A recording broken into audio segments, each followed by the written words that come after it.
رمضان يا خير الشهور يا فضل رحمن غفور أشهد أن لا إله إلا الله وحده لا شريك له وأشهد أن محمدا عبده ورسوله أما بعد فأعوذ بالله من الشيطان الرجيم بسم الله الرحمن الرحيم. Why do I believe in Hazrat Mirza Ghulam Ahmad of Qadian alayhi salatu wasalam? In other words, why am I an Ahmadi? Why am I not Barelvi, Deobandi, XYZ? Why is it that I believe in Mirza Ghulam Ahmad of Qadian alayhi salatu wasalam, to be precise? Now this question should be asked by every single Ahmadi who is an adult. If you're an adult and you possess intellect, you should make this question as your top priority. Investigate the matter. We don't believe in blindly following something. We don't believe in following Ahmadiyya movement in Islam just because we were born into it or because we've inherited from our parents or grandparents or so on and so forth. Every individual, including myself, we owe this to ourselves, that we should make an independent investigation into why are we Ahmadi. So today, what I will do is I will put before you why I, Farhan Rabbani, believe in Hazrat Masih Maud alayhi salatu wasalam to be the Imam Mahdi and the Messiah, and the reason why I have accepted him to be the Imam of this day and age. First and foremost, let me start off from the Holy Quran, Surah As-Saf, which is chapter number 61. Allah the Almighty says, أعوذ بالله من الشيطان الرجيم بسم الله الرحمن الرحيم وإذ قال عيسى ابن مريم يا بني إسرائيل إني رسول الله إليكم مصدقا لما بين يدي من التوراة ومبشرا برسول يأتي من بعد اسمه أحمد فلما جاءهم بالبينات قالوا هذا سحر مبين ومن أظلم ممن افترى على الله الكذب وهو يدعى إلى الإسلام والله لا يهدي القوم الظالمين يريدون ليطفئوا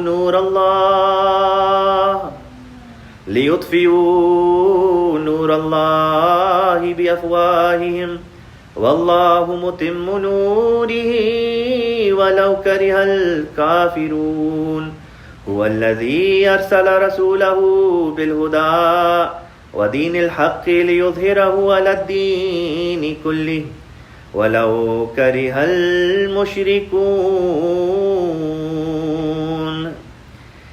These verses are taken from Surah As-Saf, chapter 61, verses 7 to 10. In these verses, Allah the Almighty says that Hazrat Isa alayhi salatu wasalam said to his people that, O Bani Israel, I am a messenger. He says that, surely I am a messenger of Allah towards you, testifying that which is before me from the Torah, and to give you glad tidings about a messenger of Allah who will come after me. His name will be Ahmad. And then he goes on to say, who will be more unjust than the individual who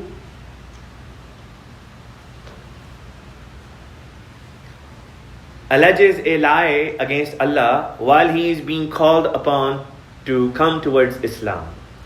And then Allah the Almighty says, Yuriduna, they desire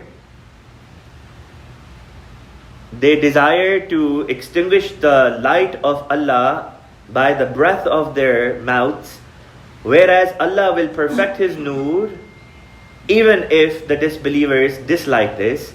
Surely Allah is the one who has sent this messenger with guidance and the religion of truth, so that He may make it prevalent over all the other religions, even if the mushrikeen, the polytheists, dislike this.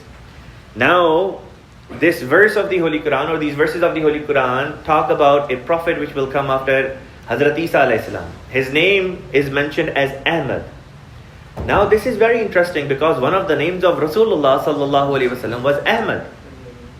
Everybody among the Muslim Ummah agrees on this point, that one of the names of Rasulullah sallallahu alaihi wasallam was Ahmad, and it is Holy Prophet sallallahu alaihi wasallam's name here being Ahmad that is mentioned by Hazrat Isa alayhi salatu wasallam. And then Allah the Almighty in the very next verse says, very wrong is that individual who says that he's from Allah or lies against Allah while he's being called upon to come towards Islam. Now this verse is attached with the previous verse. In other words, Allah the Almighty is saying that this person Ahmad who will be a prophet of Allah, would he not be an unjust person if he was to lie against Allah while he is being called upon to come towards Islam? Now historically speaking, Holy Prophet sallallahu alaihi wasallam called people towards Islam. People did not call him to come towards Islam. Hazur sallallahu alaihi wasallam लोगों को इस्लाम की तरफ दावत देते थे, ना कि आपको इस्लाम की तरफ आने की दावत दी जाती थी. In other words, this verse is not speaking of one Ahmad. This verse is actually speaking of two individuals. One is, of course, Holy Prophet sallallahu alaihi wasallam, because that was his name. Ahmad was one of the names of Rasulullah sallallahu alaihi wasallam, like we established.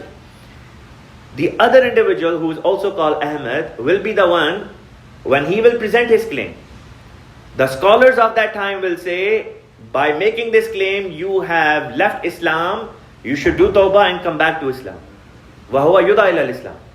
Now this individual, the second Ahmad, is who I believe Sayyidina Mirza Ghulam Ahmad of Qadian alayhi salatu wasalam. When he put forth his claim, Maulana Muhammad Hussain Batalvi and the likes thereof started saying that Mirza Sahib alayhi salatu wasalam has committed kufr, he has lied against Allah Ta'ala, he is not a Muslim anymore. So we say that he should come back to Islam by doing tawbah at our hands. Word for word, the prophecy in the Quran was fulfilled. Now it is very interesting that I mentioned that the name of Rasulullah sallallahu alaihi wasallam is also Ahmad. And many mufassirun and scholars of hadith and tafsir have mentioned that the name of the Mahdi who will come in this ummah will also be Ahmad. The following verses say that this person, this messenger or prophet, when he will come, his job will be to make Islam dominant. To make Islam dominant over all the world religions. At the time of Rasulullah sallallahu alaihi wasallam, Holy Prophet sallallahu alaihi wasallam passed away. When there was still a threat from up north from the Syrian Empire, the Persian Empire was also trying to attack the Muslims. So there were all these threats. And while these threats were still there, Rasulullah sallallahu alaihi wasallam passed away. And then these threats were answered or taken care of during the Khilafat of Hazrat Abu Bakr radiyallahu ta'ala anhu and then the following Khulafa Rashidun. So when did Islam become dominant over all the world religions in the entire world? That was to happen at the time of Imam Mahdi alayhi salam, and this is something that the non-Ahmadi scholars of the past also agree. So we established that the advent of Mahdi was supposed to be bringing in or ushering in the era of the dominance of Islam. Now when we present the name of Hazrat Mirza Ghulam Ahmad Qadiani alayhi salatu wasalam, our non-Ahmadi brothers and sisters say that, look, in a hadith of Rasulullah sallallahu alaihi wasallam it says that Holy Prophet sallallahu alaihi wasallam has said that the name of Mahdi is going to be my name. Ismuhu, his name will be Ismi, my name. So they say, because of this, they say the name of the Mahdi was supposed to be Muhammad sallallahu alaihi wasallam. Even though Holy Prophet sallallahu alaihi wasallam did not use the word Muhammad. He said Ismuhu Ismi. That's all he said. So we have already established from the Quran itself that one of the names of Rasulullah sallallahu alaihi wasallam is Ahmad. Now let me present a few proofs before you to demonstrate the fact that indeed the name of Mahdi is mentioned in the ahadith as Ahmad. For example, Muhaddis of Islam, Hafiz Naim bin Hamad, has mentioned a hadith from Hazrat Hudayfa radiyallahu anhu, who says that the name of Mahdi will be Ahmad. Allama Ibn Hajar Haythami also agrees with this. In his book Iqtirab As-Sa'a, page 41, Nawab Nurul Hasan Khan Sahib, sort of contemporary of Hazrat Aqdas Masih Maud alayhi salatu wasalam, has mentioned Mahdi ka naam Ahmad hoga, that the name of Mahdi will be Ahmad. Means अक्सर रिवायतों में उसका नाम मुहम्मद आया है, बाज़ में अहमद बताया है. It is true that in many narrations the name of Imam Mahdi is mentioned as Muhammad, but there are also narrations that mention the name of Mahdi to be Ahmad. Now, the Sunni narrations are not the only ones that speak of this. As a matter of fact, the Shia narrations also speak of this matter. Hence, in Biharul Anwar, the narration comes as follows. Huzaifa का बयान है कि हज़रत रसूलुल्लाह सल्लल्लाहु अलैहि वसल्लम के सामने हज़रत इमाम महदी अलैहिस्सलाम का जिक्र हो रहा था कि मैंने सुना कि आपने इरशाद फरमाया, इन्नहु युबायिउ बैन रुकनी वल मकाम इस्मुहु अहमद व अब्दुल्लाह वल महदी फहादिही इस्माउहु सलासतुहा, कि इमाम महदी की बैत रुकन मकाम के दरमियान होगी, उनके 3 नाम हैं, अहमद, अब्दुल्ला और Mahdi. So even among the Shia narrations, it is mentioned that Rasulullah sallallahu alaihi wasallam had stated, and Hazrat Huzaifa again is the narrator of this hadith. He says that Rasulullah sallallahu alaihi wasallam mentioned that there are 3 names of Imam Mahdi. One name is Mahdi, the other name is Abdullah, and the third name is Ahmad. So the name Ahmad is not only mentioned in the Sunni ahadith but also mentioned in the Shia hadith. Now, among some other points related to the advent of Imam Mahdi alayhi salam, when we present our case before the non-Ahmadis, they say, well, Holy Prophet ﷺ said that before Imam Mahdi will come, before the Messiah will come, there are supposed to be 10 signs that will be fulfilled. And those signs have not been fulfilled, hence Mirza Ghulam Ahmad of Qadian alayhi salatu wasalam cannot be the Imam Mahdi. He cannot be the Messiah. And they also have this roadblock in front of them because they believe that Messiah in the latter days is supposed to be Hazrat Isa who will come back. And they hold him, their belief is that Hazrat Isa alayhi salam never died and he's still alive. And he has been alive for the last 2000 years and will descend at some later point. And they say he will return as an ummati, not as a prophet, but he will return as a simple follower of Holy Prophet sallallahu alaihi wasallam. So this is another roadblock of theirs, which inshallah ta'ala I intend to address here today. So first thing first, in the Holy Quran there are 30 verses that prove beyond a shadow of doubt that Hazrat Isa alayhi salatu wasalam has passed away. For example, Surah Al-Ma'idah verses 117, 118. These verses speak of Hazrat Isa alayhi salatu wasalam on the day of judgment having this discussion with Allah subhanahu wa ta'ala, where Allah will say, "O Isa, did you command your people to take you and your mother as gods beside me?" Isa alayhi salam will say, "Oh Allah, how can I say something like this? I never said anything like this. And I was a watcher over my people. I was a guardian, I was a witness over them as long as I remain among them. When you caused me to die, then I have no knowledge what happened." So Sayyidina Isa alayhi salatu wasalam is saying that he has passed away. According to the Holy Quran, there are 30 verses that prove beyond a shadow of doubt Sayyidina Isa alayhi salam has passed away. He is not coming back physically. Now let me address the other point. In many ahadith of Rasulullah sallallahu alaihi wasallam, Holy Prophet sallallahu alaihi wasallam has mentioned that La Mahdi illa Isa. There is no Mahdi other than the Isa who will come in this ummah. In Sahih Bukhari, Holy Prophet sallallahu alaihi wasallam has mentioned, Kaifa antum idha nazala ibn Maryam fikum wa imamukum minkum. What will be your condition, O Muslims, when the Messiah will descend among you and he will be your imam from among you, imamukum minkum. So Holy Prophet ﷺ has made it absolutely clear that Isa alayhi salam has passed away and another individual will be given the title of Isa ibn Maryam, or in other words, Messiah. Now this hadith that Mahdi is Messiah is mentioned in several books. I have at least references from 30 plus books that record this hadith or variation of the same hadith and same phenomenon. Now let me address the point where these scholars say, the non-Ahmadi scholars say, that the Mahdi who will come or the Messiah who will come, he will not come back as a prophet, because if he comes back as a prophet, according to their aqidah, it will break the seal of prophethood. It will break the Khatmun Nabuwah of Rasulullah sallallahu alaihi wasallam. Well, this is where their understanding is wrong, because Rasulullah sallallahu alaihi wasallam himself has said that the coming Messiah is actually indeed going to be a prophet of Allah subhanahu wa ta'ala.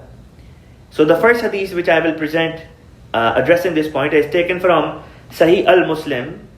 I have volume number 5, which is actually in Urdu, in front of me, and the hadith number is 7373, and chapter's name is Kitabul Fitan wa Ashrat as-Sa'a, regarding the trials and tribulations and the signs of the latter days. So this hadith is primarily narrated by Abu Khaythama. In this hadith, 4 times Rasulullah sallallahu alaihi wasallam mentioned that the coming Messiah is going to be a Nabiullah. So, and the same hadith also says that this coming Messiah will also receive revelation. Rasulullah sallallahu alaihi wasallam said, إِذْ أَوْحَى اللَّهُ إِلَىٰ عِيسَى alayhi salam. When Allah Almighty in the latter days will send revelation to Isa alayhi salam. So in this day and age, the likes of Sheikh Yasir Qadi, Javed Ahmad Ahmadi, Dr. Israr Ahmad, so on and so forth, they are of the opinion that Allah Almighty has stopped talking to mankind, to human beings, after the demise of Rasulullah sallallahu alaihi wasallam. But here is a hadith of Rasulullah sallallahu alaihi wasallam, and in a book no less than Sahih Muslim itself. And therein, Holy Prophet sallallahu alaihi wasallam is saying, when this Messiah will come, Allah will send revelation to him. And then Rasulullah sallallahu alaihi wasallam says that a time will come, وَيُغْصَرُ نَبِيُّ اللَّهِ عِيسَى وَأَصْحَابُهُ. A time will come when this Isa, when this Messiah and his Sahaba, the word Sahaba is used for his followers, that they are going to become encircled by their enemies. And the word used for Isa is Isa Nabiullah. The word Nabiullah is mentioned. Again, in this hadith, 4 times Rasulullah has mentioned that this coming Messiah is going to be a Nabi. Now, there is a hadith of Rasulullah which is mentioned by Allama Jalaluddin Suyuti rahmatullah alayhi in his book Al-Khasais al-Kubra. It's a very interesting hadith, because in this hadith, Allah Almighty, so basically this is hadith Qudsi, Allah Almighty told Rasulullah about something that happened, you can say, around 2000 years before the advent of Holy Prophet. So Hazrat Musa alayhi salatu wasalam had a dialogue with Allah subhanahu wa ta'ala, and Allah ta'ala told Holy Prophet and then Holy Prophet told his ummah. So I'm going to present the dialogue, or the portion of that dialogue which took place between Musa alayhi salam and Allah Almighty. Holy Prophet said that Musa alayhi salatu wasalam was told by Allah Almighty that there is one prophet who will come, and he is highest in rank in the entire creation, not just the prophets, but in the entire creation of the entire universe. No one is above that individual. And there the name of Rasulullah sallallahu alaihi wasallam which is mentioned is Ahmad. Ahmad Mujtaba, referring to Rasulullah sallallahu alaihi wasallam. And in that hadith, Allah the Almighty has mentioned that this prophet who will come, meaning Rasulullah sallallahu alaihi wasallam, his status is so high that Allah Almighty has written the name of Rasulullah sallallahu alaihi wasallam next to Allah's throne. Next to Allah's throne is the name of Rasulullah sallallahu alaihi wasallam written over there. Imagine how high the status of Rasulullah sallallahu alaihi wasallam is. So Hazrat Musa alayhi salam naturally then asked about the people of Holy Prophet sallallahu alaihi wasallam, his ummah, and Allah Ta'ala then spoke about the ummah of Rasulullah sallallahu alaihi wasallam in very high regard. When Hazrat Musa alayhi salam heard this, he said, قَالَ اجْعَلْنِي نَبِيُّ تِلْكَ الْأُمَّةِ. Oh Allah, make me a prophet in that ummah. This ummah is so blessed that it is led by Rasulullah sallallahu alaihi wasallam, the greatest of all the creation, whose name is written next to Allah's throne. He says, it will be an honor for me. Why else would Hazrat Musa ask? He says, can you make me a prophet, an ummati prophet, in the ummah of Rasulullah sallallahu alaihi wasallam? Look at what Allah responds. Qala, he said, meaning Allah said, Nabiyuha minha. Their prophet will be from among them, from that ummah. In this hadith, Allah Almighty, in Hadith Qudsi, Allah Almighty told Musa alayhi salam that look, you cannot be prophet of theirs because their prophet will come from among them. Same thing which was mentioned in Sahih al-Bukhari, that the Messiah, coming Messiah, will be from among the Muslim ummah. Now here is where things get even more interesting. Then Musa alayhi salam said, if you cannot make me a prophet in that ummah, so that I can be a servant prophet to Rasulullah sallallahu alaihi wasallam, then maybe perhaps make me an ummati, just an ordinary follower of Rasulullah sallallahu alaihi wasallam. Look at what Allah Ta'ala responds. Allah Ta'ala says, قَالَ إِسْتَقْدَمْتَ وَإِسْتَأْخَرَ وَلَكِنْ سَأَجْمَعُ بَيْنَكَ وَبَيْنَهُ فِي دَارِ الْجَلَالِ. Allah Almighty said, it cannot happen that I make you an ummati of Rasulullah sallallahu alaihi wasallam's ummat, because your time is before him and his time is after you. Meaning Musa alayhi salam came before Holy Prophet sallallahu alaihi wasallam. So the one who came before cannot become an ummati of the one who came later. This answers the point that our non-Ahmadi brothers and sisters present, that Isa alayhi salam will come back as an ummati. He cannot become an ummati of Rasulullah sallallahu alaihi wasallam, because if Musa alayhi salam cannot become the ummati of Rasulullah sallallahu alaihi wasallam because Musa alayhi salam came before and Holy Prophet sallallahu alaihi wasallam came later, how can Isa alayhi salam become an ummati? Did Isa alayhi salam not come before Rasulullah sallallahu alaihi wasallam? Of course he did. This hadith is mentioned in Khasais al-Kubra, which is an amazing book by Allama Jalaluddin Suyuti rahmatullah alayh. Now, I had mentioned that there are signs that non-Ahmadi say that hadith speaks of. And yes, there are. In Sahih Muslim, there are 10 signs which are mentioned. Out of these 10 signs, 9 have been fulfilled, and the 10th sign, scholars say, is actually going to happen right at the time when Qiyamah will come. So when the entire earth, entire universe will be ending, the last sign will happen at that time, and then universe will end. What about the other 9 signs? Let me quickly mention those to you. So again, this hadith is narrated by Hazrat Hudayfa radiyallahu ta'ala anhu. He says the sign number 1 is the emergence of Dajjal. We believe that Dajjal, the Antichrist, is basically a reference towards the Christian nations, especially their spiritual clergy, their religious leaders, their religious scholars. Same thing in another narration, Yajuj, Majuj, Gog and Magog is mentioned. Again, these are the European nations. Then another sign which is mentioned is the solar and lunar eclipse. In Dar Qutni, Sunan Dar Qutni, I have this book and I have the actual reference here. So scholars from among the family of Rasulullah sallallahu alaihi wasallam have narrated this hadith. So imagine the authenticity of this hadith. Who is mentioning this? The person mentioning this happens to be, I think, great-great-grandson of Rasulullah sallallahu alaihi wasallam. And he is the one who is mentioning this hadith, and he says, for our Mahdi, there are 2 signs that have never been shown for anyone else. And they are that in the month of Ramadan, on specific nights, first, the moon will be eclipsed, and then later in the same month, in the month of Ramadan, sun will be eclipsed. This sign was fulfilled in 1894. 1889 is when Masih Maud alayhi salam laid forth his claims and officially started Jamaat Ahmadiyya in Islam. 1894, this sign was fulfilled in the eastern part of the world. 1895 in the western part of the world. Then this hadith speaks of bubonic plague, Taun. Again, this sign was fulfilled in 1900s. The hadith also goes on to say that there will be 3 earthquakes which will take place in specific areas. And we see those earthquakes have already happened. The hadith also speaks of dukhan. Dukhan literally means smoke. So it can mean that such means of transportation will come about which will emit smoke. Cars, trains, airplanes, steamers, all these are releasing smoke in the atmosphere. Similarly, the smoke created by different types of weapons can also be hinted in this hadith, because Holy Prophet ﷺ has mentioned that dukhan also refers to kahat, drought. So we see droughts also took place around the time of the advent of Hazrat Aqdas Masih Maud alayhi salatu wasalam. It was mentioned that there will be wars as well, and we see that there were indeed wars around the time of Masih Maud alayhi salam, namely the World War I that literally happened 6 years after the demise of Hazrat Aqdas Masih Maud alayhi salatu wasalam. So whichever way you look at it, you see that all these signs have been fulfilled. Now, some of the very interesting signs that the Shia scholars have mentioned, I quickly want to mention those. The Shia scholars have these narrations.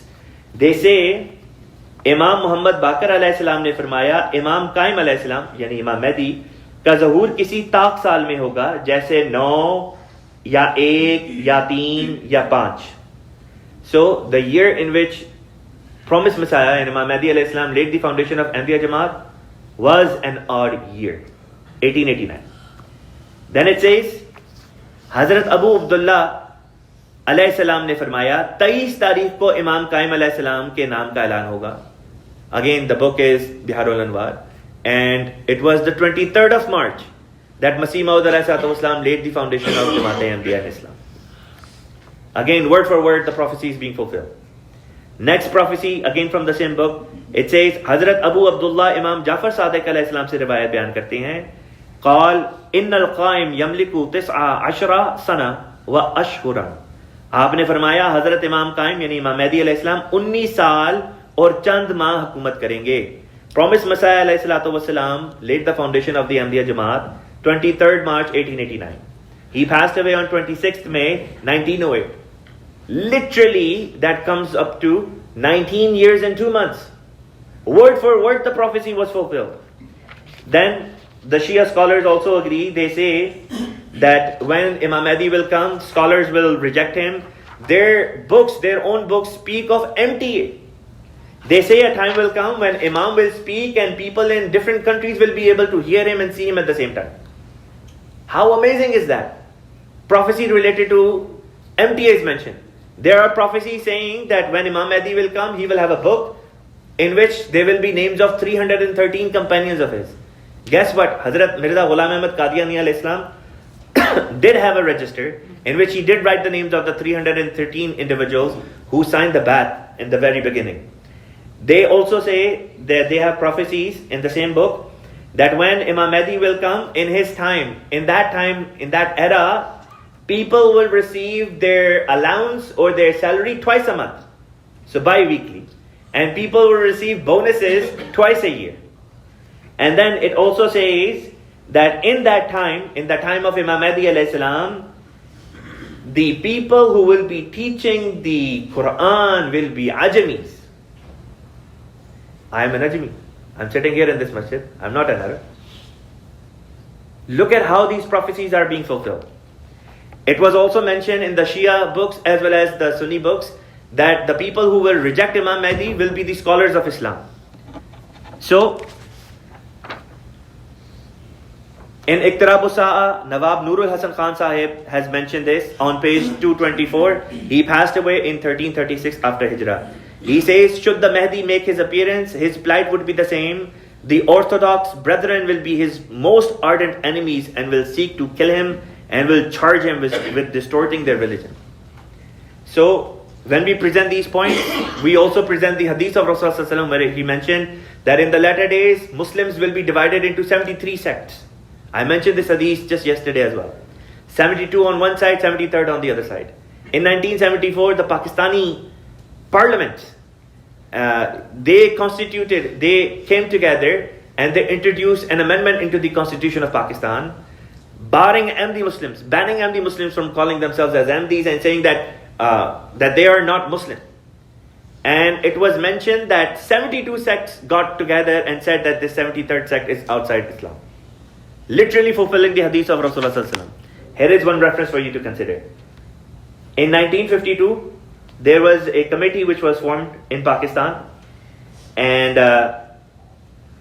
Maulvi Akhtar Ali Khan, son of Maulvi Zafar Ali Khan, stated, मजलिस अमल ने गुज़श्ता 1300 साल की तारीख में दूसरी मर्तबा इजमाए उम्मत का मौका मुहैया किया है.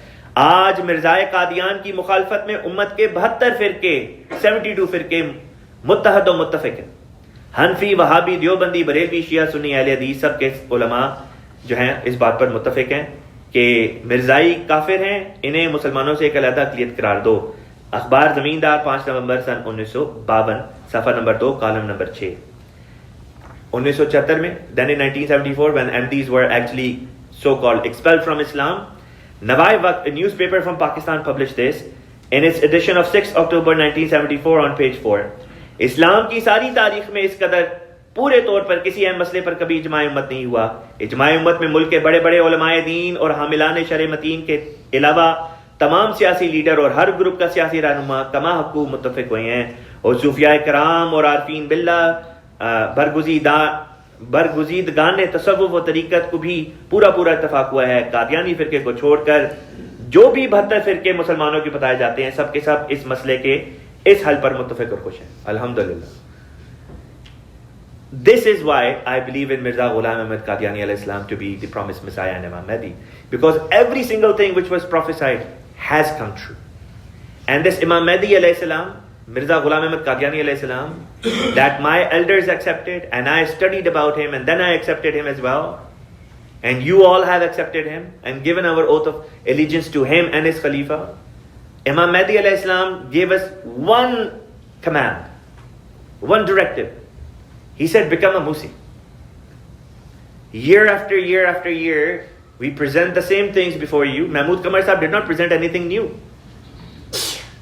And yet, that single thing that Masih Maud alayhi salam asked us to do, we're still not doing it. फिर हम MD हैं किस नाम के? अगर मसीह मौद ने एक आके एक चीज बताई, उस पे भी अमल नहीं करना, तो फिर हमारे MD होने का फायदा क्या? Why are we MD if we're not even going to do wasiyat? So, I'm not going to present any references here on wasiyat. Mahmud Qamar Sahib has done an excellent job. I just want to humbly remind everyone that, myself included, we all have given our oath of allegiance to Masih Maud alayhi salam. Is it not time yet to say labbaik and finally do the wasiyat? If not now, then when? May Allah Ta'ala give us all the ability to say labbaik. We have wasiyat forms here today. Sitting to my left is our local secretary Sahab Wasaya, Masood Khan Sahab. He has forms here for the men's side. On the Lajna side, we also have forms. I hope there will be at least few among you who will say labbaik today and will come forward and take these forms. May Allah Ta'ala give you all the ability to do so and open your hearts. Ameen wa akhiru dawana alhamdulillahi rabbil alameen. Muhammadur Rasulullah.